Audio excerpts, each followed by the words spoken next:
Halo teman-teman, Pak Aki dan kakak-kakak asisten. Saya Maria Ivana, nomor MPM 1908019998. Saya akan menjelaskan mengenai praktikum fisiologi tumbuhan, acara 3 mengenai fotosintesis dan respirasi. Tujuan praktikum dari acara 3 ini adalah yang pertama, mengetahui faktor yang mempengaruhi hasil fotosintesis dari Hydrilla verticillata. Yang kedua, mengetahui perbedaan tanaman C3, C4, dan CHM, serta warna pada daun. Dan yang ketiga, mengetahui adanya kalor atau energi yang dihasilkan dari respirasi tempe. Pertama-tama, alat dan bahan yang dibutuhkan. Yang pertama dari kegiatan kalor dari tempe adalah yang pertama tempe matang, yang kedua tempe mentah. Selanjutnya, pada pengamatan warna daun, dibutuhkan 3 daun. Nah, 3 daun yang saya gunakan, yang pertama adalah daun Katsumba atau Euphorbia ulcerema. Yang kedua ada bunga tomat. Yang ketiga adalah tumbuhan iler atau Coleus subutella litis. Selanjutnya terdapat cara kerja dari kegiatan kalor respirasi tempe. Pertama-tama tempe mentah dan tempe matang disiapkan. Kemudian pada hari pertama kalor dari kedua tempe dirasakan dengan tangan. Begitu juga pada hari ketiga kalor dari tempe dirasakan dengan tangan. Kemudian perubahan suhu yang terjadi pada kedua tempe tersebut dicatat. Selanjutnya kita masuk ke tabel hasil. Tabel hasil pertama merupakan tabel hasil percobaan pada Hydrilla verticillata.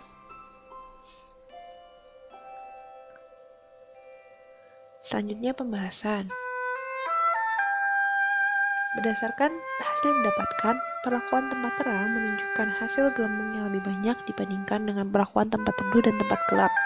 Menurut Handoko dan Fajariati 2013, proses fotosintesis dapat dipengaruhi oleh beberapa hal, salah satunya oleh cahaya matahari. Intensitas cahaya matahari yang rendah dapat menyebabkan perputaran gas pada fotosintesis menurun, sedangkan pada intensitas cahaya yang tinggi, perputaran gas akan meningkat karena kenaikan intensitas cahaya yang sebanding dengan kenaikan laju fotosintesis serta kenaikan perputaran gas untuk fotosintesis. Teori tersebut sesuai dengan hasil yang didapatkan, yaitu pada perlakuan terang hasil gelembung atau hasil gas dari fotosintesis tinggi, sedangkan pada perlakuan tempat gelap hasil fotosintesis rendah. Selanjutnya, kita masuk ke kegiatan yang kedua, yaitu percobaan fotosintesis pada daun C3 dan C4. Pertama-tama ada daun kaktus. Selanjutnya pembahasan. Pertama-tama menurut perkataan 2017, berdasarkan perbedaan dari fiksasi karbon dioksida tanaman dapat dibedakan menjadi 3 golongan, C3, C4, dan CHM atau Crassula cean asid metabolisme. Tanaman C4 dan CHM memiliki kemampuan adaptasi yang tinggi terhadap kondisi daerah yang panas, sedangkan tanaman C3 memiliki sifat yang adaptif dengan kondisi aman CO2 dan permukaan api seperti ini. Menurut video 2011, tanaman C3 dan C4 dapat dibedakan oleh cara mengikat CO2 dan air yang dihasilkan dari proses asimilasi. Selain itu, tanaman CHM umumnya memiliki ketahanan terhadap laungan dibandingkan tanaman C3 dan C4. Contoh dari tanaman C3 adalah kedelai dan kacang tanah serta kentang, sedangkan contoh tanaman C4 adalah jagung dan tebu, dan contoh tanaman CHM adalah kaktus dan lidah buaya. Hal tersebut sesuai dengan hasil yang didapatkan pada tabel 2. Selanjutnya, menurut Wibawani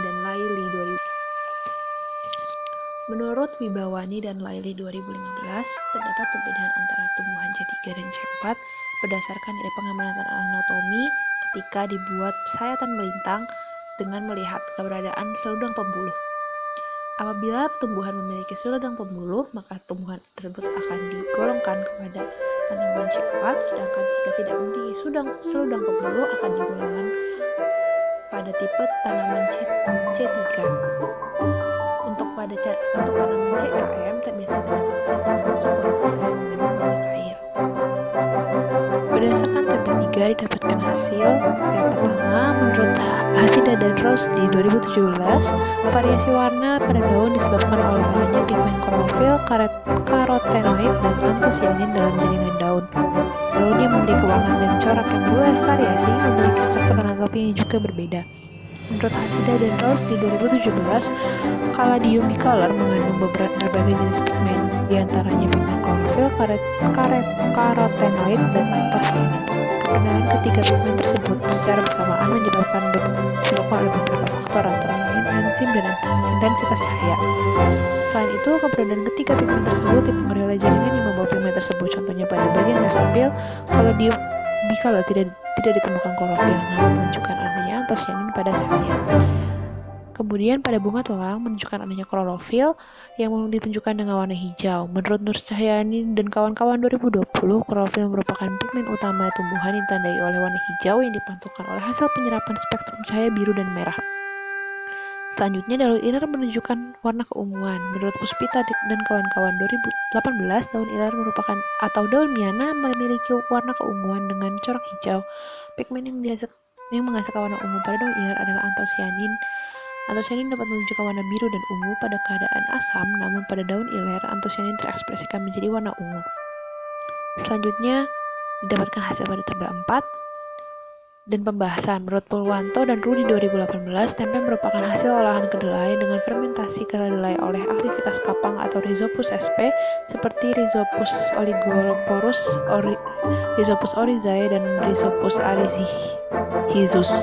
Menurut Wahyudi, masa inkubasi dari kapang atau Rhizopus oligoporus terjadi selama 0 sampai 12 jam. Hal tersebut menunjukkan dengan hasil pengambilan tersebut merupakan. Menurut Wahyudi, masa inkubasi dari kapang Rhizopus oligoporus terjadi selama 0 sampai 12 jam. Hal tersebut menunjukkan bahwa hasil pengamatan yang didapatkan merupakan hasil yang sesuai dengan teori tersebut, yang ditunjukkan dengan pertambahan panas hasil respirasi dari kapang yang meningkat pada hari kedua. Terakhir adalah kesimpulan. Kesimpulan dari praktikum ini adalah yang pertama, hasil fotosintesis dari Hydra verticillata dipengaruhi oleh jaringan cahaya. Yang kedua, tanaman C3, C4, dan CAM dibedakan menurut cara mengikat CO2 dan warna pada daun membedakan grup pigmen yang terdapat di dalam daun. Kesimpulan yang ketiga, kalor atau energi dihasilkan dari respirasi tempe yang ditandai oleh adanya panas. Ini dasar pustaka yang saya gunakan. Sekian dari saya, terima kasih.